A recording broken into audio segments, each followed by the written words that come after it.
ओम गणपति गुरु हिमगिरिसुता गोस्वामी गिरिजेश सहित शारदा नर्मदा वाय हृदय प्रदेश बंदो हनुमत लखन संगो रिपु हनु भरत सुजान सिया राम जी को नमन गाऊं मानस गान सियावर रामचंद्र पद जय शरणम। रामचरितमानस के आस्थावान सज्जनों, राम जी ने बहुत प्रकार से समझाया कि सास ससुर की पूजा के समान और स्त्रियों को और कोई दूसरी सेवा नहीं है। आप वन में रहिए, वन में मेरे साथ मत चलिए और अवध में ही रहिए, ताकि कौशल्या जी मेरी जो माता जी हैं अपनी सासू के पास में रहोगी और जब जब मेरी वो याद करेंगी तुम रहोगी तो उन्हें बड़ा चैन मिलेगा।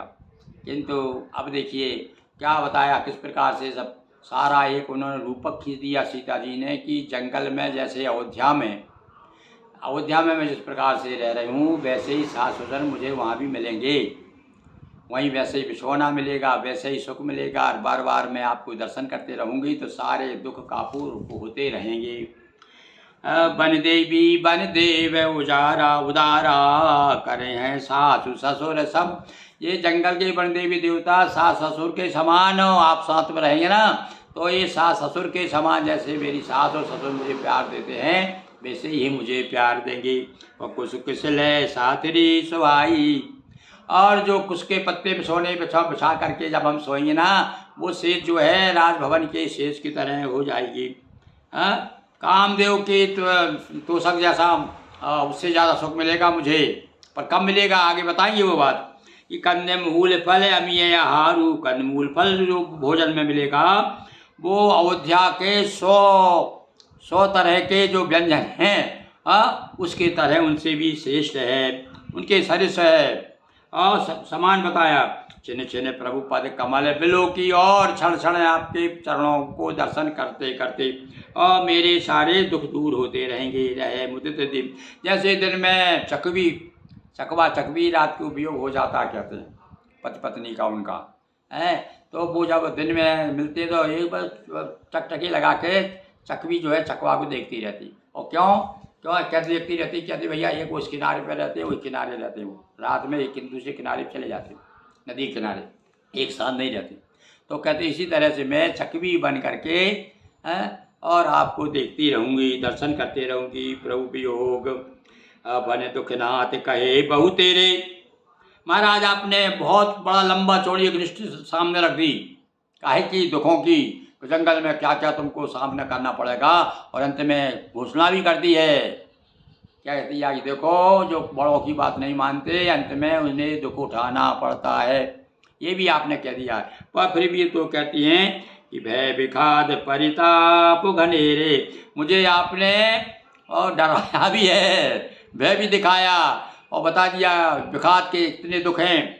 प्रभु वियोग लवलेश समाना, पर सारे संसार के जितने भी दुख आपने गिनाए और जंगल में वन में 14 साल में जितने मुझे दुख होंगे वो सारे दुख आपके वियोग का एक लब के बराबर हैं, एक बराबरी नहीं कर सकते। तो इसलिए सब मिल हो, सब मिल करके बराबरी एक तरफ एक तराजू पे आपके वियोग का दुख रख दो और एक तरफ सारे दुख रख दो तो अभी वो हल्का हो जाएगा, ये भारी पड़ेगा।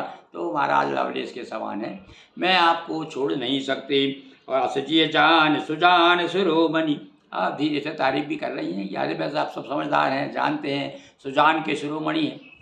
सुजान या जो जानकार हैं, सज्जन हैं, और उनके शिरोमणि हो सज्जन, तो भैया का भी जो दूसरों को दुखी, सज्जन का अर्थ ही है दूसरों को दुखी नहीं कर सकता। तो महाराज क्या आप मुझे दुखी करना चाहते हैं, आप तो सुजान के शिरोमणि हैं, इसीलिए ले यह संग मोह छाड़िए, यानी मुझे छोड़िए मती, साथ में रख लीजिए, विनती बहुत करो का। और अब अंत में क्या कहूँ तुमको, करुणा में तो अंतर्यामी, आप घट घट की जानते हो, घट अंतर्यामी अंतर की जानते हो, हृदय की जानते हो, अब आपको और क्या बताऊं।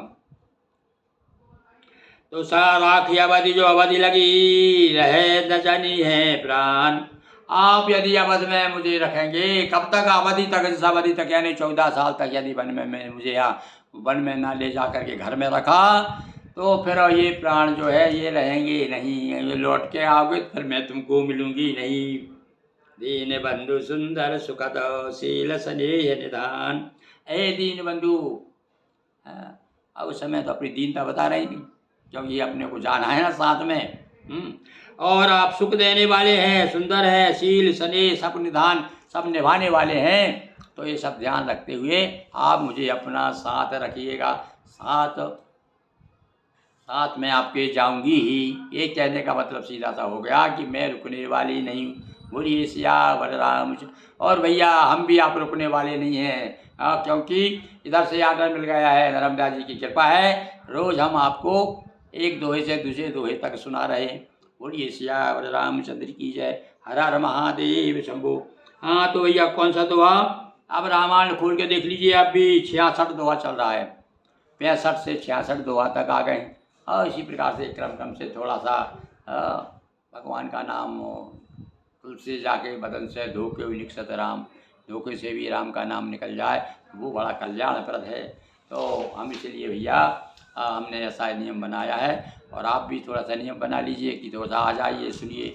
जब भी समय 24 घंटे में मिले, 5-10 मिनट का एक वीडियो रहता हमारा, ज़्यादा नहीं, ज़्यादा आपको परेशान नहीं करते, लंबी चौड़ी बातें नहीं फेंकते। हमने देखा है वीडियो बनाने वाले खूब लंबी चौड़ी बात करेंगे और बाद में धीरे से अपनी बात कहेंगे आपको कि भाई ऐसा करना है। हमारे पास वो बात नहीं है, हम तो सीधी सच्ची बात आपके सामने रख देते हैं। हम वीडियो बनाते हैं 5-10 मिनट से ज़्यादा नहीं। अभी वैशाख का महीना चल रहा है, और वैशाख में देखिए अक्षय तृतीया आ रही है, जानकी नवमी आ रही है, शंकराचार्य जयंती, शंकर जी शंकराचार्य का भी हम कथा सुनाएंगे, और परशुराम जी की भी परशुराम चालीसा लिखा है हमने, वो परशुराम चालीसा का पाठ करेंगे लोग। हमारे यहाँ नगर में भी तो हमारे लिखे हुए परशुराम चालीसा का सामूहिक पाठ होता है। तो ये सब नर्मदा जी की कृपा से सब कुछ संपन्न हो रहा है, इसलिए हमारे साथ साथ आप भी देखिए। यथा रेवा तथा गंगा, यथा गंगा तथा रेवा, जैसे रेवा है वैसे ही गंगा। अभी हमने बताया एक वीडियो में कि स्कंद पुराण में 7 नदियों के नाम बताए हैं कि 7 गंगाएँ हैं। तो हम ऐसे गंगा मैया के समीप में, नर्मदा मैया के समीप में बैठे हुए आपको कथा सुना रहे हैं। बोलिए सियावर रामचंद्र की जय। यदक्षरं पदं भ्रष्टं मात्राहीनं च भवेत् तत्सर्वक्षम्यतां देवो प्रसीद परमेश्वर। हर हर महादेव शंभो।